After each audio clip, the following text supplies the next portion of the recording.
Hello,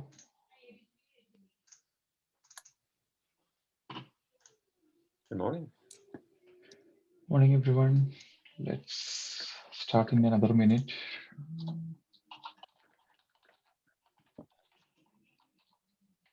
Or afternoon or evening, depending on Here we its are. time zone.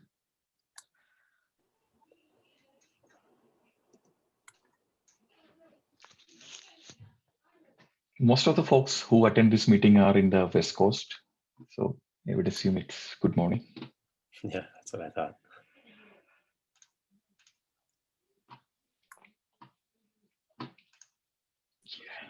Yeah, let's get started. I'm sharing my screen. Yes, okay. So bringing back the topic from maybe 3 weeks back. So we've been asking the maintainers and approvers from the main repo to explicitly acknowledge that they want to be approver slash maintainer for the contrib repo, and I got like positive responses from few of them. So next action is on me. I will actually submit a PR and remove everyone who is not who has not explicitly acknowledged it. I think Paulo, you mentioned you want to stick around, but I didn't see you here. So if you want, you can like respond here. Um, I okay. I'll respond there. I vaguely remember like you mentioned you want to continue, but I didn't see you replying here. So yeah.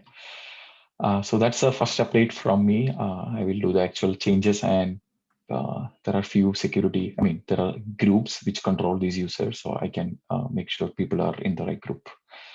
Interestingly, for Riley, he was listed in the README file, but he was not part of the group. But so I don't really need to do anything to remove him except updating the document. Okay, just to go back to agenda items. There are like couple of PRs which we said like last week that will be merging last week itself, but we do have some open question. So let's take a look at them. So this is about instrumentation. So recently we changed the way our OpenTelemetry tracer provider works. Now it understands legacy activities natively without the need of using an adapter. So that should unblock a lot of, not lot, like all of the other instrumentations in the contrib repo. However, while working on that, we still found like another issue, which is about, I mean, the easiest way to put that is, should instrumentations take a dependency on API or SDK? That's what the issue is about, and the underlying cause is about the suppress. So I can give a quick summary of what that issue is. So in general, we've been recommending all instrumentations to just depend on the API alone, because instrumentation is supposed to like produce instrumentation or describe the telemetry, which only requires the API. However, some of the instrumentations offer a functionality called suppress downstream instrumentation. One good example is the gRPC one, which has a feature by which it will suppress the downstream instrumentation, which is it suppresses the instrumentation from the underlying HTTP client. Now that feature relies on the usage of SDK's suppress instrumentation. And that means in order to offer such a feature, such instrumentations will be forced to take a dependency on the OpenTelemetry SDK. So we have been discussing this quite a lot, and it looks like we have a few options. Like the easy option is just let the instrumentations depend on the SDK itself. That's not in the right spirit of OpenTelemetry. However, that's probably the easiest thing we can do. And I think I have mentioned like what are the downside of that. So if an instrumentation is depending on this SDK, then it won't work if a user is using an alternate implementation of the SDK. The other alternate was to move the suppress functionality into the API itself. So it would be like part of the OpenTelemetry API. But then again, it brings the same question, like what if like someone else, like some company wants to have an alternate implementation of the SDK, they may or may not implement that functionality because that functionality is not spec'd out. It's not part of the official SDK spec. So it will be a like thing which is applicable only to this repo. So one of the alternate approach, which I haven't like quite finished doing, is to use a different slot, I mean, the suppress instrumentation is built on top of context API, which is purely an API concept, not requiring an SDK. So here, what one of the proposals is, will create a different slot with a different name. This and all the instrumentations from this repo, which will be sharing the diagnostic source instrumentation helper, will do the suppressing based on this class alone. Like basically just takes this slot and see if it requires to increment or decrement the reference counting and suppress accordingly. It looks like this would work. I want to hear like if anyone has any concerns about using this, because this would mean like you don't need to take a dependency on the SDK, because this feature is part of API itself. So instrumentations can depend on just the API. And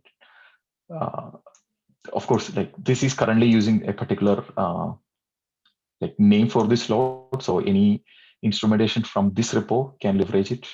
But if someone else is writing in a different repo, they may need to either replicate the same thing, or they need to register something using a similar name. Sorry, did someone speak up? Yes, Joe, this is Victor. Oh, yeah, go ahead. A quick question. Does the .NET contrib or whatever employ dependency injection for any of their work, for the instrumentation and stuff? No, like when you say like, does it deploy dependency injection? My definite answer is no, because there is no dependency on Microsoft extensions or dependency injection, if that's what you were referring to. Yes. Okay. Yeah, because so I think you and I spoken previously about taking dependency on SDK and so forth. So we'll I guess speak about that later. Yeah, that's in a different context. Yeah, I think the issue which you were referring to was how to obtain a non-default tracer provider.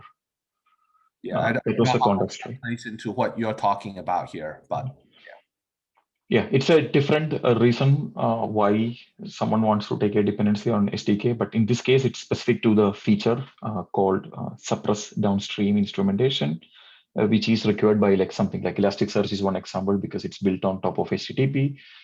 So Elasticsearch would produce its own span, HTTP would produce its own span, and user want to like suppress the downstream one to avoid like a lot of duplicate information. So that's a context for this particular issue. yeah. Does that answer what you are looking for, or? Yeah, I was just wondering if the Trace API was fully supporting, some way of not requiring SDK, then I guess I have to learn why the instrumentation would need to take a dependency if it if the API doesn't require it. So yeah. Anyway, I have to learn more about it. So I can share offline, like if you want, like why this particular issue, but I want to see like if anyone else has. I'm just testing this approach with Eric has like tried out in this. Yeah, I mean he has a proposal. It requires. I mean it does not require the instrumentation to depend on the SDK, so it seems like a neat option. And it doesn't also force us to expose these methods as public, because that's what originally triggered this whole discussion. We have a couple of methods in the suppress scope, which is probably not mature enough to be promoted as a public API. So if there are any other alternates, I'm happy to discuss that now. Or like if you haven't like got that time to like look at the big history, you can like respond in the PR itself. But if I don't see any issues, I'm just validating with unit test, because it doesn't look like we had unit test coverage which tested this. So I added like some more unit tests. I'm still adding more to make sure that we have any easy way to validate that this approach works. So if no other comments, I'll move to the next topic, but just want to see if anyone else have any other comments about this. I just had a question, because I know that there's been some discussion about this context API being part of the spec, and I wasn't sure where that conversation, if that conversation is happening today? The context API is part of the API and is part of the spec, but the suppressing thing, like we use the suppress feature as a feature on top of the context API. So that part is not spec'd out. Sorry, that's what I meant. It's my yeah. understanding that there are other languages that have implemented a similar suppression technique. I don't recollect seeing an issue about this. Yeah, I mean, there was some talk about it, but I had to like do some history digging because there were some links to issues / discussions about this. Yeah, I mean, I have to do some searching. Yeah, but if it's something which would come in the spec, then we should be like able to implement that right in the API itself. So that should not be an issue. The current issue is like if we just do something like very specific to .NET and we just expose it in API, then it even if we expose it in the API, that doesn't mean like every SDK implementation would actually follow it, because it will be just like our own invention rather than coming from a specification. See, Joe, can you explain why the diagnostic listener or subscriber, why it's using those increment and decrement calls?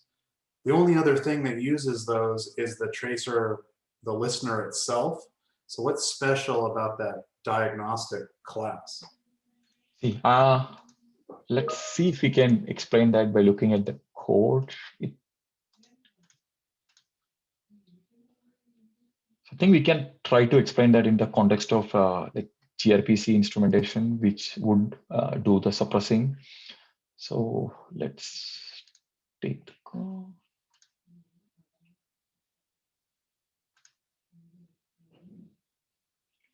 So Michael, is your question about like why are we like even doing this? Is that the question? Basically what I want to know is why can't this just rely on the push and the pop that's happening at the listener? Because that's what everything else relies on. Yeah, this is exactly the same problem which I was trying to find answer. Like since previously the start and stop of activity was not triggered by the tracer provider SDK, it was like the activity source adapter. But now that tracer provider SDK is doing the or responding to the start and stop of the legacy activity, I have a feeling that we might be able to solve it. But like Eric had a unit test which proves otherwise. So that means I have to do like one more search and see why would we need to do this, despite the fact that the tracer is doing it natively. Yeah. But before that, yeah, I mean, I just did a basic test where I launched like one of the example projects with breakpoints on the increment and decrement. It looked to me like they were always just called twice. So it was very cursory analysis, but I was like, oh, we just don't need this at all. But yeah, I'm also in the same process. I was just doing a quick check on gRPC. So I just started a unit test to confirm that like it would work. I mean, I'm only like part one into that because I was looking at the unit test for gRPC, and this is a unit test which checks whether the suppress feature is working or not. But it was just checking whether the actual activity has display name or not. And display name is something which is set in the on start callback, but the status, the gRPC status is something which was set in the on end callback. And since we were not validating anything in on end, I don't think like the test coverage was sufficient. So this is just step one. I have test added now. Now I can go ahead and play with it a little more and see whether we might be able to get away with that or not. And I'll just admit like it is a bit tricky for me to understand. Like I know that there was like this increment if triggered and decrement was not there originally, and it was added in response to the suppress instrumentation feature in the gRPC. I think it was like done like few months back, so I had to do like some history again to figure out what was the thing which necessitated such a feature in the diagnostic listener.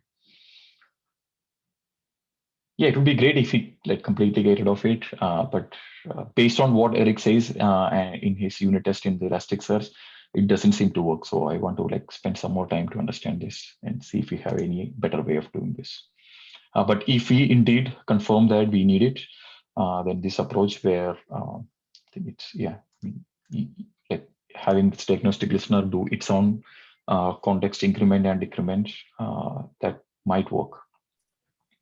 Yeah, I think that's reasonable to me, because at least it localizes the change to the diagnostic source listener. It doesn't leak kind of the implementation that the tracer listener is doing, if that makes sense. I'm okay with this. It's not the cleanest, but I think if we have to do something, this is reasonable. Yeah. So first thing is like, we'll confirm whether this is indeed required. If it is required, yeah, this seems like the like better among the alternate options. The best thing is we don't have to expose that as public API, so which means it'll remain internal, and we'll be like, if spec comes out with something else, and we can just adapt that at that time rather than deprecating something which is in public. Okay, yeah, I'll continue. Sorry, like Michael, you were saying? I'm just saying thanks for the work on that. Yeah, it's still not done. Like I'm still working on it, so hopefully we'll have something before the next week 6. So this is probably the last thing, as I mentioned, like once we unblock this thing, and we'll be like basically unblocking the Elasticsearch instrumentation, which means we can just replicate that into the remaining instrumentations and have some version of the instrumentation shipped. It's a long time since we shipped something. So we'll be able to do another release which of those instrumentations which depend on the like 1.0 version of the API or SDK. That also brings me to like the next topic, which is there is a like overall tracing roadmap which is being published in the maintainers meeting. It should be like coming out as a blog post or something, but there are like few themes which is being focused on as a overall theme for the OpenTelemetry. So every languages are expected to contribute to this effort. Come on, it's still loading. Yeah, so it's like the immediate thing, like except metrics, the key item is about like instrumentation. So there is a proposal to make instrumentations stable before April or May, I think. Yeah, which means like we'll be able to release 1.0 of all the instrumentations by that time. So we'll have like some more time to fix it, probably like 1 more month. But that's just one thing, like supporting more instrumentation and making it easy for other people to write instrumentation as well. So that's one theme. And of course, there are other themes like ease of onboarding, improved self-diagnostics. There was asks in the maintenance meeting if anyone wants to like join this effort, at least in their own language. Feel free to reach out to Ted, who is doing the overall driving this project, but you don't necessarily have to reach out to anyone. You can just do changes in the .NET itself if you want. There are, like as part of this, like one of the things which we want to address is the onboarding experience for ASP.NET Core. There is a project which we have specifically for ASP.NET Core, which is a Microsoft extensions hosting package. Sorry, the OpenTelemetry extension. It's somewhat broken now, so like improving this would be in alignment with the overall tracing roadmap. So we'll be trying to fix the issues. I think it's not here, like it's spread out in several issues. How to make it easy for configuring something using DA model. So those are like overall themes, and if anyone else like trying to contribute, this is one area to contribute right away: instrumentation and ease of onboarding, which involves the extensions hosting. This is like all aside, like metrics. Metrics is still like going on parallelly. Victor is already in this group, so he's doing a lot of prototype with the .NET runtime team, and hopefully we'll have like some build from the .NET itself to start building on top by next month. Okay, I don't have any other topics, so it's free flow. Anyone has questions, we can take it now.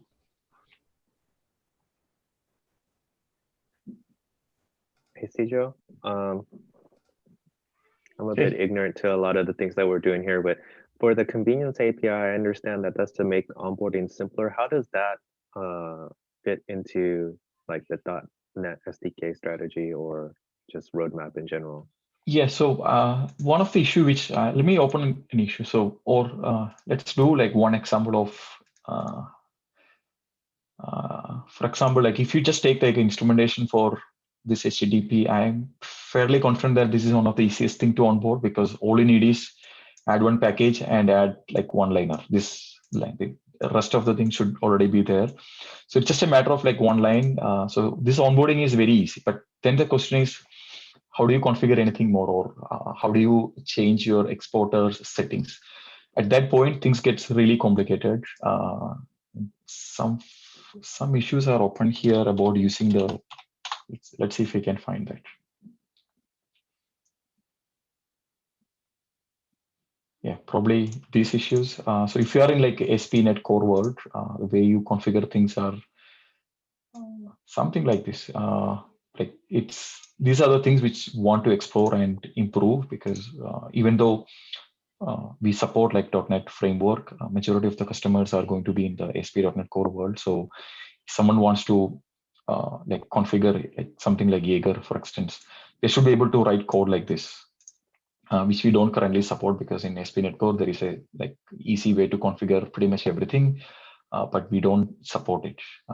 We need to explore like how to make this support, because we tried this earlier, but this requires access to Microsoft DA and Microsoft extensions.com. So a lot of dependencies will be required. So we want to limit it to only the extensions.hosting project, not the SDK. So the SDK would continue to work without that.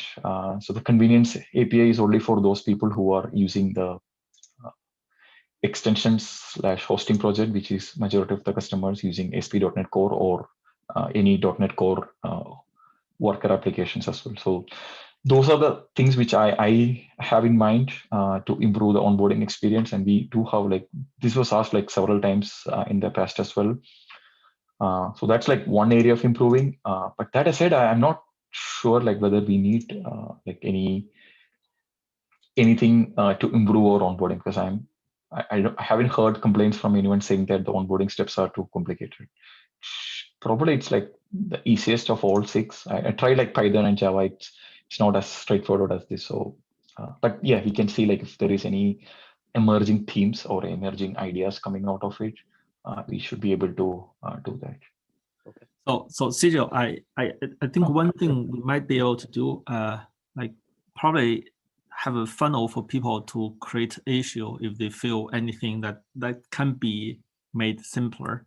And I know Ted is working with Matt, the PM, trying to collect the feedback. So they will have some form, like you see the document from Ted, right? Like people read the document and then they submit some form. So we're trying to like improve that form.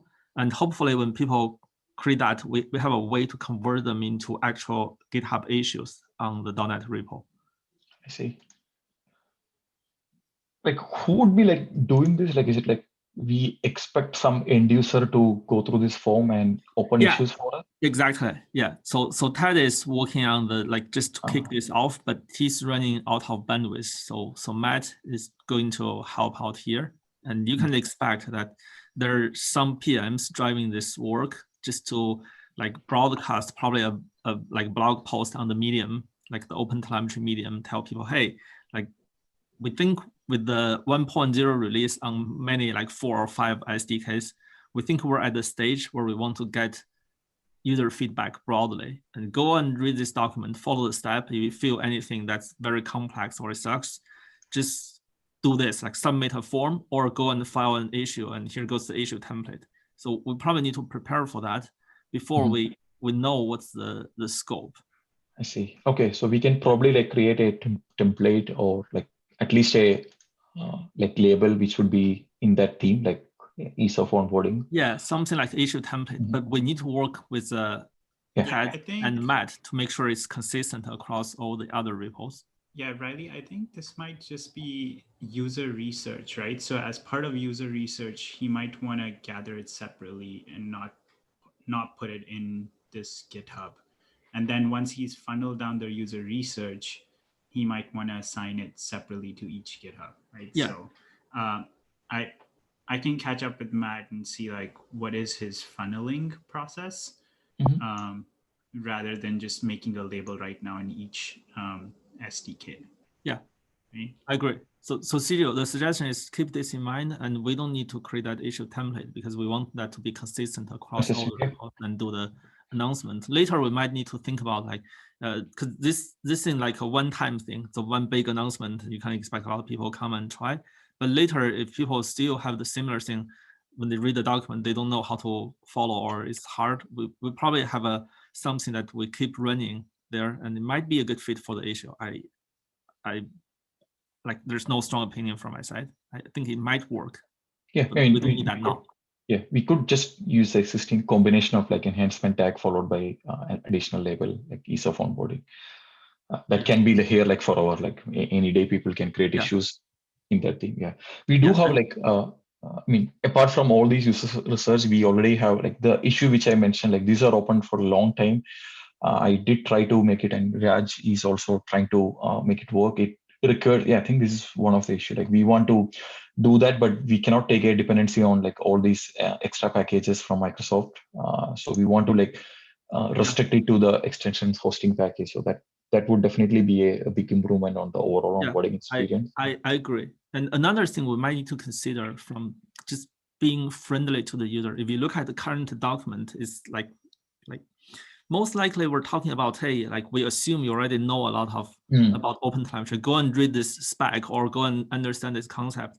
But we don't have a good end-to-end scenario. Like imagine if the user, even if you look at the get started with like 5 minutes, after 5 minutes, what you got is a console log. And what people, most of the folks, what they're really looking for is, I want to write some code and see something visual, like give me a Jaeger or a Zipkin, something. I know a lot of folks like Michael, he has his personal blog doing this, but we might need to consider that. Like here, just people when they read this page, we give them something very simple. After 5 minutes, they can see something visual, they can play with that, and they understand the value of doing this. And that part is missing. Would you like expect that something like after getting started, like advanced topics or get beyond getting started, something like that? I don't know. Like personally, I think if I have no, I probably like I'm too familiar with this, so I'm probably biased. Yeah. But I imagine if I'm a new user here, I have no understanding about OpenTelemetry or even tracing. I just want someone to tell me go and write this hello world and then like download this Jaeger and then like add one line of code and then like congratulations, you can see the entire thing like in Jaeger and now you can play and add some cool stuff. Yeah, I think the tutorial right now does not talk about the end-to-end experience, right? So you need to walk through from writing a line of code to what does it visualize in the end, right? I think that's... So can you take a look at this issue? Is it like I'm just presenting it? This is something which Sergey wrote like long back. Is this like the kind of thing which might help? Like this is like it's called like beyond getting started. So you got the 5 minutes experience. You saw something in console, which means you did something.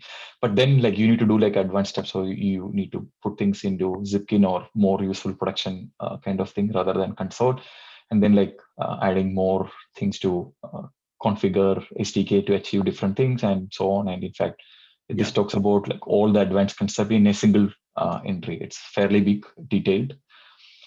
Is this like something which we can pursue to do? Something similar. It's similar. My thinking is currently when people read the document, you can see the flow. When they come to the document, they will try to look at the get started in 5 minutes. And after 5 minutes, there's no additional link. They stopped and they have to discover something else. Then they probably discover, oh, I want to build an extension or I want to get Jaeger. So tell me, like, if you read this document after you finish, oh, congratulations, you can see this cool stuff from the console. And what should I do next?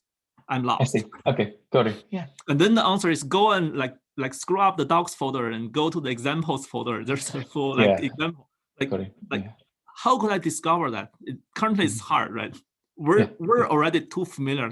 Like everyone inside this SIG meeting is too familiar with our stuff, but I suspect most of the new user would need help. That's why I see people ask questions from the historically like the Gator channel and now the Slack channel.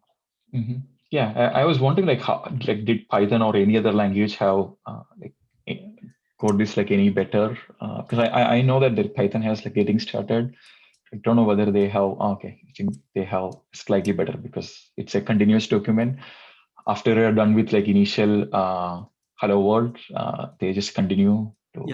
Yeah. Okay. And Python has a history of trying to make things simple. Even if you look at the language, I think .NET is bad. Like .NET is good at making things complex, and we try to make it simpler. Yeah. So let's. I'll create an issue and maybe like start working on beyond getting started, so that like that would be the starting point. Of course, like if other ideas are there, we can take it. But basically, like once you're done with this document, at the end, like you're done. Like what's next, and then take you to the next level. Yeah. I can exactly. So when I was preparing those documents, I feel like I'm probably trying to repeat the mistake that I made like 20 years ago. God knows in MFC. Like in MFC, if you use Visual Studio, use the wizard, create a hello world. It's awesome, like 5 minutes. And after that, you're screwed. You have to look at all the message routing and understand the 132 APIs. Correct. Yeah. Good. So I heard like someone else was speaking in between. Yeah, I come in and out and go. I'm still here. So I can echo a lot of what you guys are saying. I'm on an enterprise team for my company, and we have the fortunate and unfortunate business of writing a lot of documentation internally. And a lot of the gripes we get is generally just the bread. There's like two ways you want to look at it: the tutorial view and the reference view. Sometimes you just get to the point where you know enough, but you want to know like the .NET docs, like what does the C# library do? And you want to go right there and figure that out. And then have the tutorial docs stand on the shoulders of giants, so to speak, so that it points to like if you want to learn more about that specific thing, go there. And so I guess all I'm really amounting to say is if that's something I could see my team help out with or something fast, and I won't commit to anything specifically, but that's something that I do spend a lot of time looking at. And if I were to start, I've had gaps. I'll be honest. I've had gaps between like 6 months when I started a long time ago till now, and now I'm kind of like needing to catch up. And so if you guys want to get some feedback on where to go, if this makes sense, because a lot of my developers don't have a clue much about open telemetry, much less even how that's going to benefit them from like our production stage. So like I see Alan West on here, but we have like New Relic. Like I don't really understand how our instrumentation is going to help in the long run. Like there's like a lot of pieces here and there, from zero to hero kind of thing. Start with, oh, this looks good in my console. Like like Riley, right? Yeah. Yeah, you like what you said. Like then what do I do now? So it's like eventually once you learn the SDK, then you want to go the next level, and then you talk about vendors discoverability or whatever, open source discoverability. What tools can you use to comprise of a full offering to production?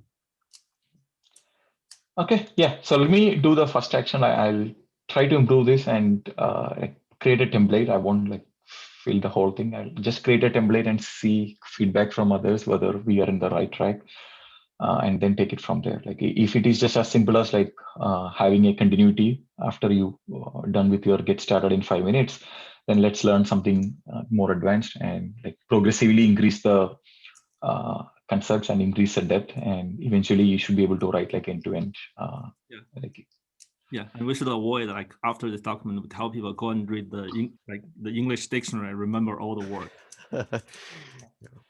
Yeah, I mean, I think like one of the things which I personally like is the ASP.NET course document, because they have like tutorials for like creating all these concepts, but throughout the document they refer to like if you are requiring any in-depth tutorial on anything in specific, they will ask you to like what exactly is dependency injection. So it will take you to the actual dependency injection doc.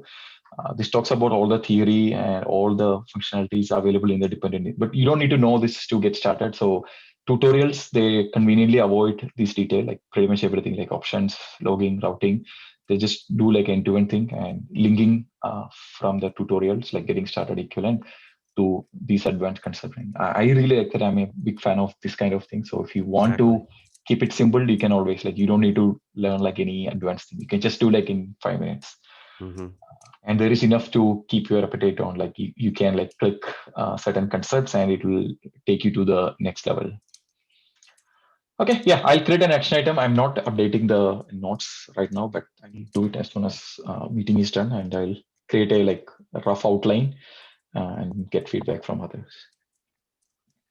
The So you, same topic on the, I mean, and the same topic of like improving onboard. This is like pure talk side thing, but even after that, there was some discussion in the past that like for a typical ASP.NET Core user, we could introduce potentially like meta package kind of thing. Like you just install that package, it will bring all the other packages, so you don't have to go and individually install each and every package. And there will be like a one-liner instead of creating.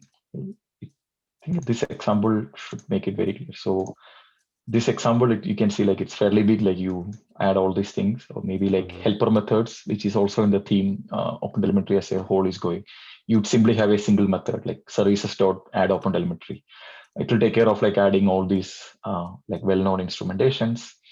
And of course, it can be like a convenience API. So you don't need to go and do it because this requires like installing at least 5 packages like the SDK, 2 or 3 instrumentations, and 1 or more exporters. There are like few issues which were already open, like probably 1 year back. We will come back to them as well because it fits the overall theme as well. so if I was to follow up with the outputs of documentation, is the best way to see that is in this community stand-up, or is there?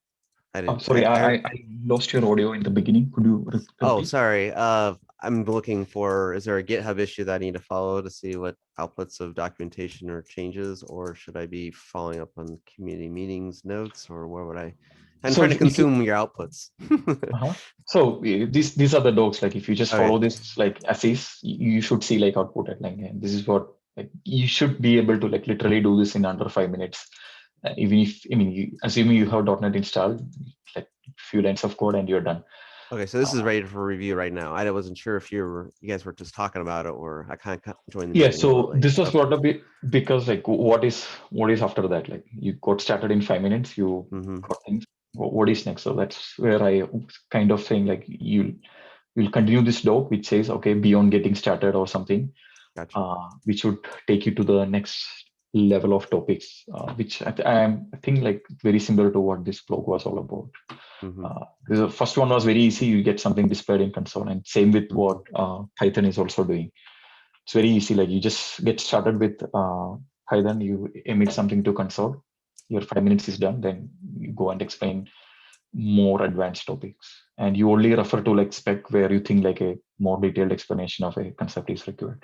Gotcha. Yeah, I was just trying to insert myself to see if I could help out in reviewing or troubleshooting documentation, because we don't think about, we think about libraries. Troubleshooting documentation is equally important sometimes. Yeah, and like if you are not like super familiar with this project already, then you are the best candidate, because people who are already familiar, it may not make sense for them to like review the doc, because they would most likely skim through the details because they already know these things. Right. Okay. Yeah, I'll put this into the notes and create like a couple of PRs to get this started. Is there anything else to be discussed? Not in the topic here. Like Victor, is there anything you want to share with the community about like metrics? Like, I know like many people were asking about metrics, and we do have the issue open and saying that metrics preview would come starting June. But like Victor, if you have anything which you want to seek feedback or you just want to share an update, go ahead. Well, nothing really to share per se immediately. What we're working on, or what I've been working on pushing on, is really just to contribute to the 2 SIGs, the API SDK SIGs for metric and the data model SIGs for metric. And in those 2 SIGs, they've been discussing, key issues like, they're trying to figure out histogram. I'm trying to push on what is an identity. There's some questions that's going to be pending regarding how we pass label sets, how we use label sets. There's questions about, data types, whether we pass ints or doubles. So stuff like that is going on. Separately to that, as Cjo alluded to earlier, there's some work being done with the .NET runtime team to just kind of start prototyping, or really not even prototyping, but just trying out different conceptual concepts in terms of what the .NET runtime API might look like for metrics. And from those experiments, we've been, surfacing lots of questions and so forth with no answer. For those that are interested, we're welcome to share a link to that experiment if people want to take a look, and so forth. So that's really all the updates we've been doing so far. Okay, yeah. So if anyone else is interested in working closely for the metrics prototype, please reach out to me or Victor in Jitter. Oh, sorry, not Jitter, Slack. There is one upcoming item that the data model SIG is working on. There will likely be a change in the protobuf message for OTLP. So those that are involved with doing exporters may have some changes coming down the pipe once those SIGs are have deemed it good enough. Yeah. Yeah, good thing is we don't have OTLP exporter for metrics right now, so there is nothing to change in this repo. But yeah, that's something which we can get started as well.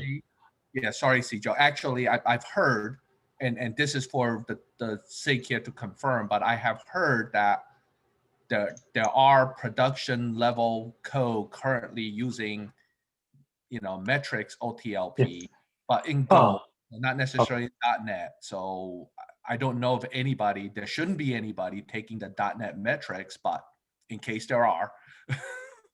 Yeah, we don't have the the current exporter in .NET. It does not support exporting metrics. It only looks at traces. Perfect. Yeah, we only have the Prometheus one, which is the only one which people were using, at least based on my knowledge, unless they have written their own exporter. This is the only one which we ever had. I put 2 links in the chat. Okay. So if people are interested in the metrics, the number one thing is to understand the overall OpenTelemetry metrics goal and the scope and the timeline. So you can find that from the first link. Sijo, it'll be great if you could put the link in the meeting notes as well. The second one is what the metrics folks agreed on the initial prototype scenario. So for prototype, we focus on the scenario. If there's additional need that we don't have in the scenario, that means it's something not super critical, and we'll put that later. So currently, I know there are several language SIGs, like on Java, on .NET, and on Python are doing the prototype, and we list all the findings. The goal is just to have a list of Boolean questions, like do we do this or not? For example, do we want all the metrics name to be case sensitive or not? Do we allow any type of the names? And do we treat unit as a must-have for the API?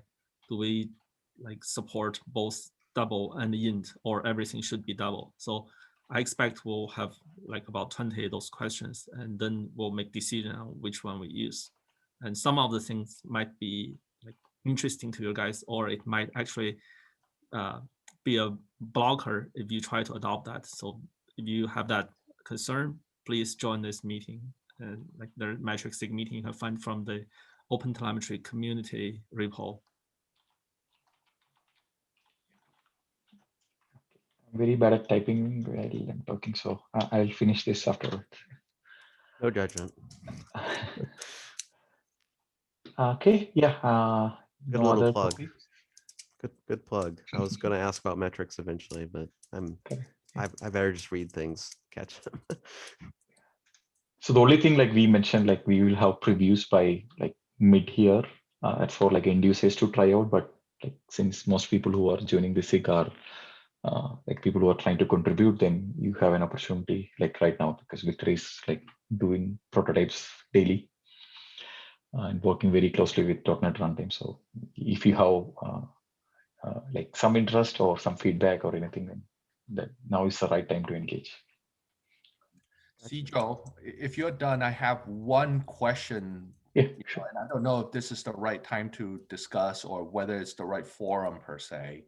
But it goes back to your first question regarding taking dependencies on the SDK.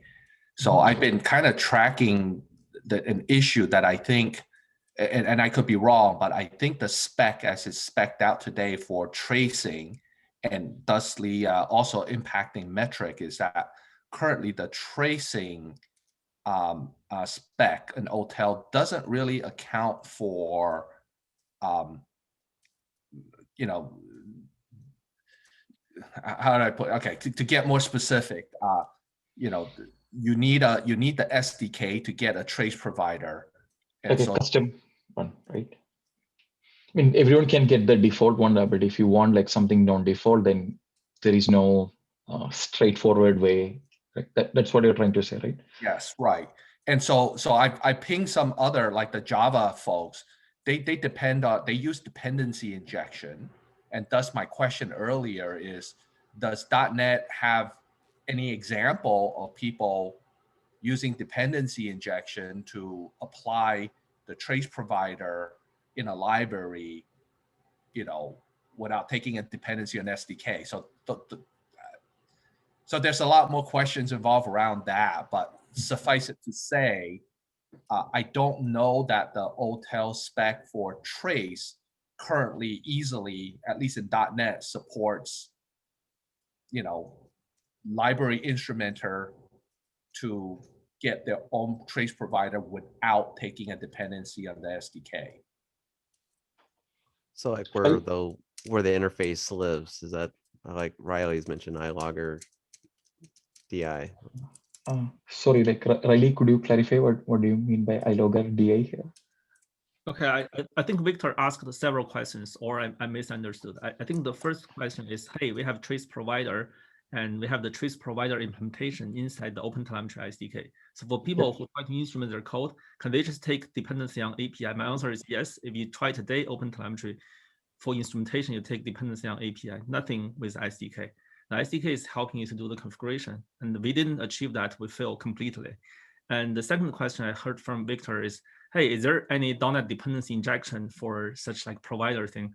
I think iLogger is a good example, and I believe a lot of folks in the .NET runtime team, they hate that. That's why they're saying for metrics, they don't want to use the DI again. So I'm a little bit confused, like why we want to explore the DI here. I think DI is a good thing for some framework like ASP.NET, but it might be a bad thing for something very low level. Yeah, Yeah, and I agree with you, Riley. The when I asked the OTel community, the general answer when I bring up this issue is like, well, my language have DI and we use DI and it's not an issue. But when I ask that question for .NET, that becomes a stumbling block. Yeah, so my take is .NET does not have DI in the language. Like DI is just not part of the language or the runtime, but DI is a very native citizen to the ASP.NET Core ecosystem. Right. And then to link that to the first question that you replied on, or that you refer to, is if we don't use DI, is there a way today in .NET implementing the OTel trace spec? Is there a way to get something other than the default provider without? Yeah, this is how the SDK is configured. So if you read the getting started 5 minutes doc, it should cover that. Yeah, I think what Victor is asking is like, I'm a library, like I want to make sure the traces which I emit from my library goes to like pipeline A, not pipeline B or something else. It is possible in .NET because in .NET, we recommend people to use the diagnostic source API directly. So they'll just create their activity source, call it like some name. Let's say I am library A, and then another library could create another activity source called library B. And in the final application, we could configure enough tracer. You can potentially create like 2 tracer providers and have the first one listen to library A and have the second provider listen to library B. So you'll achieve. You provide an example for that for everyone. Oh yeah, it should be like very straightforward. I can write it. I have a small issue in my hand, so I am working one-handed, so it's a bit slow. But I'm pretty sure like we have examples which show this. So let's take. I'll just take this example. So can you see this line where? Oh, I'm not sharing now, right? Oh, okay. Let me quickly share this screen. Yeah, so you have to use some imagination right now because I am not typing, but this is creating one provider which is only going to look for traces from this source, like HTTP client test. And let's assume that this code which I highlighted is from a library. It creates an activity source with that name. So basically what this means is all traces from this library go through this pipeline. Now, if I want like another library to create like HTTP client test2, I'll just like do that in that library. So this code will be like duplicated in that code. They'll be just using a different name. And in my main application, I'll create another provider instance. Let's call it OpenTelemetry2 and replace the source name with HTTP client test2.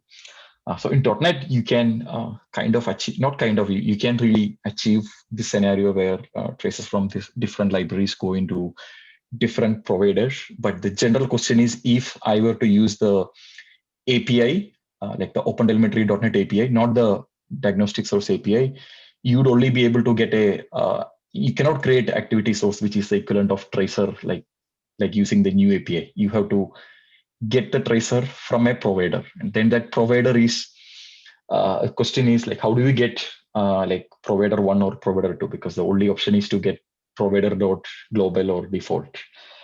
So I don't know the answer, like how other languages solve it. Yeah, if you have DI, then let the library take a dependency on DI and have the application inject it for that library. So if your library A, when you ask DA, hey, give me a tracer provider, you'll get provider for A. And if you're B, you get a different instance of the provider. But that's very specific to how that language implements. But in general, I don't have a good answer to the original program. Like if you are not using the .NET's API where you can create activity source out of thin air, then I wouldn't really know how to achieve this particular scenario which Victor just described it. Probably it's the same with like Python, at least based on the example which I tried. And the reason this surface is because we have the same problem for metric as well. Yeah, it's, I mean, for me, it is unsolved. I would, I think one of the reason it's undefined in the spec is it may be left as a language specific thing. Like go figure out in the language whether you want to use DA or some other mechanism. But yeah, I mean, I agree that it's underspecified. I don't really know whether it will be ever be specified in the spec, or maybe it will always be a language specific thing. I guess probably not, because DI is one of the design pattern instead of is the one design pattern that everyone should use. And different language or some languages don't even have the idea. It's per framework and per your personal belief. If you're a big fan of the design pattern book, you want that. If you're not big fan, like you're working on low level API, then you don't use DI at all. Yeah. So that's one of the reasons why, like the base SDK, the SDK itself does not enforce you to use DA or anything. So if you want to configure or anything, you just use like pure .NET concept, as in like the real runtime concept, no DI, no configuration. We have been like trying to extract anything which requires DA or advanced things from we just put this into this project because this one has a dependency on the extensions hosting abstractions, and like this is a place where we would intend to add all the DA related stuff. Like if you want to configure something using the ASP.NET Core DA approach, we'll restrict it only to this project, but not the core SDK. I think those are pretty clear. Like if I was a developer, come into a documentation based on the opinions that you just stated, either DI or no DI, just kind of highlighting that in the documentation and what are you here for? What are you here for? Do you want to use it here or here? Those just some examples I was thinking of, because like me, biggest thing about us is in our company is that we try to like build in a way that we're not invasive to our consumers. So I guess no, I'm just echoing, saying yes. I'm thinking out loud, like how do I upgrade all my clients without what's the least invasive way without causing heartburn to all our applications that are using our older logging framework and whatnot. Yeah, I mean, it's a good topic to discuss, but I don't have the solution. So I hope that spec would eventually either eventually specify it, or it'll just remain silent and it will be left up to the individual languages to solve it in their own way. Yeah. So Sijo, to the question about, after the 5-minute, what's next? I think this topic, since you already have a solution for .NET specific, I think that would be a wonderful thing to document. Oh, okay. Okay. Yeah, I'll put the template and I'll definitely include this part. But it's not yet clear to me, like, is it like a common scenario for the libraries to send their logs or traces to a different pipeline? I mean, it's definitely possible. So yeah, you're right. We can document that as a supported thing, whether you use it or not, it's up to you.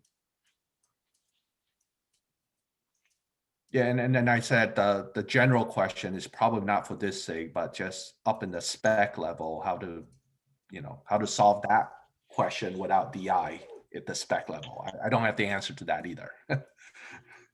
I'll put the link in the meeting notes about the issue which you created in the spec repo. If anyone else has comments, feel free to join the conversation there.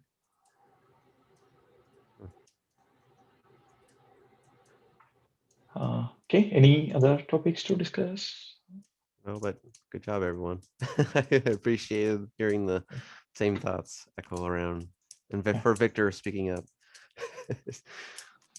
By the way, last thing is, like, I have put like milestones, like in case anyone wants to take a look at the milestone. We don't know when 1.1 stable will come, so I put like beta 1 and beta 2, which should come out like sometime next week, the first version, and the one in April.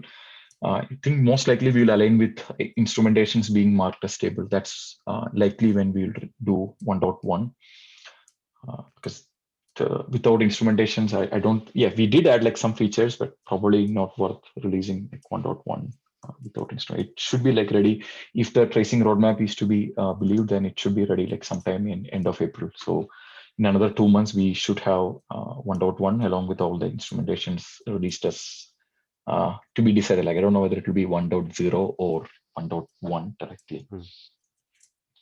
Yeah. Okay. Thanks everyone. Like, see you again next week. Feel free to reach out to us in Slack if you have any questions. We'll see you next week. Bye-bye. Bye.